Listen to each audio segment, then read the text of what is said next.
Let's take a step away from Reconsider now. The Ministry of Lands and Natural Resources is taking media personnel in a tour of the Achimota Forest Reserve area after government reclassified portions of the forest. President Akufo-Addo signed an EI 144 to declassify portions of a reserve. The EI, gazetted on April 19, 2022, indicated that the area ceases to be recognized as a forest reserve from May 1, 2022. The Achimota Forest is the only existing greenbelt in Ghana's capital, Accra. Minister for Lands and Natural Resources Samuel Jinapor on Tuesday dismissed reports the forest has been sold. At a news conference on Tuesday, he said the executive instrument EI 144 pertained to 361 acres of peripheral land of the Achimota Forest that the government is returning to its custodial owners, identified as the Owu family. But on Wednesday, the minority in Parliament urged the President to, as a matter of urgency, revoke the EI declassifying portions of the forest reserve. The minority in Parliament says the decision to reclassify the forest is dangerous and will not serve the ecological value effect but jeopardize the essence of the forest as a reserve.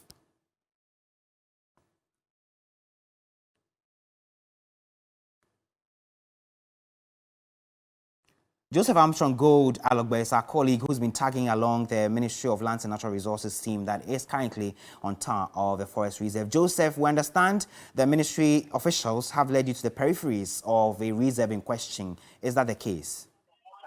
Yes, that's the case. So tell us, how does the place look like? And in terms of, the mass of the area, have they been saying exactly why these areas are those that are being given back to the owners? Yeah, so what they are saying is that their own family that we talk about, they as a family have the right to at least have a portion of this forest back to themselves. And we are told that the main reserve is not being touched, but the purpose has to mainly refer to know this area very well. Directly opposite DSTV, where the runabout is, all the way down to Armstrong. Where they sell the vehicles around this area. It's quite a long story. He just got to this site, and the man is storing with us, and he was explaining to us that that place used to be the old road of the Achimota area. And you see, if you go past through the forest, you see that there is an old road passing through, and according to him, you cannot plant, nothing can be planted along that side, and which is why they are giving that place back to the family that says that they have rightful ownership of this area. Okay, do they say in any way that, or how do they explain the increase in terms of the acreage from 90 to 361, for example? Well, they want to claim that they didn't start this way, that it started from the previous administration, and they are just following what the document says. But for them, they've not touched, added, or removed anything from what existed before. What is done is what they are just going by. I'm trying to get an interview with the chief director here, who tells me after the tour they are going to bring back and tell us what exactly all these stories about.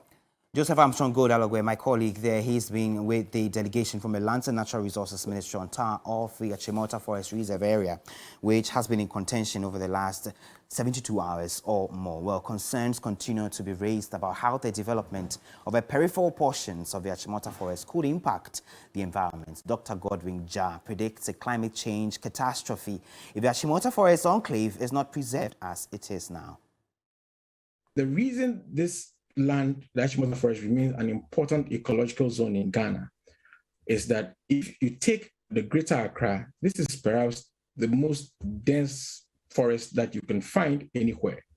In the context of climate change, in the context of carbon emissions, forests are one of the most important aspects of carbon sequestration, that is absorbing carbon from the atmosphere. So forests serve as carbon sinks. Can you imagine that nearly 146 acres of that land is going away for redesignation as land that will be developed into other uses? That's nearly 40% of that total forest cover. Accra is rapidly expanding, but we are not tackling climate change, with the same level of speed. Now, if we take away this forest cover, you can imagine that the heat that we are dealing with in Accra will become even worse. The ecological conditions that are also specific to that environment would also deteriorate. One of the key things that we need to consider, and I would like you to find out from the Ministry of Environment and the EPA, whether any biodiversity assessment has been done, considering Ghana's obligations under several international treaties like the Convention on Biological Diversity and the other protocols that we've signed, whether these have been taken into account. And if they have, they should be able to provide us with proof whether those biodiversity assessments have been done. Other than that, it will continue to be just mere lip service to a very critical national discussion. Well, Dr. Jah adds that handing over a portion of the Achimota forest land in lieu of compensation should be reconsidered by the president. For everybody who is engaged or who has an understanding of how government compulsorily acquires land, there are processes for payment of adequate compensation, and that is provided for under the Constitution of Ghana. And for that matter, it's a disingenuous argument to put it that way if we steer away from satisfaction of adequate compensation and then move to the issue of we need to return the lands to them. The purpose for the acquisition of these lands, we understand historically, and even as recounted in the EI 144 that came into effect on 1st May, suggests clearly that these lands were forest reserves for protection of the environment and for greater ecological good.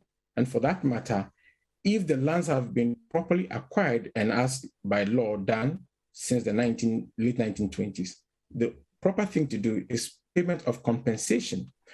I want to flag a quick issue here. You will recall that sometime around the late 2000s, 2006-07, we also had a situation where the lands around the motorway, on either side of the motorway, were rezoned and were given to the families.